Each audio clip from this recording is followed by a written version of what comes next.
Okay guys, the next thing I want to talk about is taking care of each other. So obviously we do jiu-jitsu, we're trying to hyperextend each other's arms and choke each other, so there's some risk of injury, but at PMA we're going to keep injuries to a minimum by really adhering to this idea of taking care of each other, okay?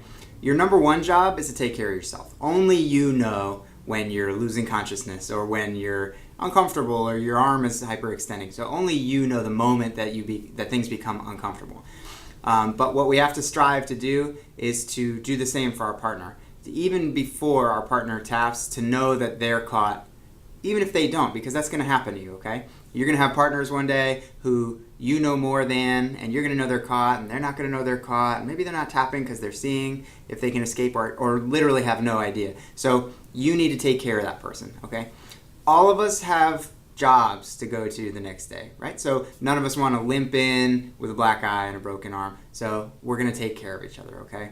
This becomes even more important for you if you're large, if you're over, 200 pounds. You should always be thinking, okay, I'm a big guy. There's a lot of potential here for force, but the use of my weight can create a problem for the other person, especially if they're smaller than you. So taking care of each other becomes much more important if you are over 200 pounds and you're going to be working with somebody smaller than you.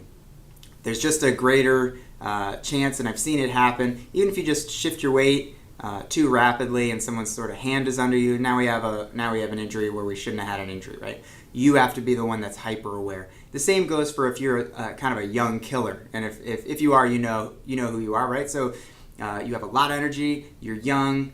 Some people, a good number of members of PMA are sort of 30s and older, and we just recover a little slower, right? And we move a little slower. And if you're one of these fast killers, I don't mind you using timing and stuff like that, but it really shouldn't be speed, and certainly not speed combined with strength. So in order to take care of each other, let's just keep an eye on this stuff, guys, and none of us will get injured. We'll be able to train, as long as we want.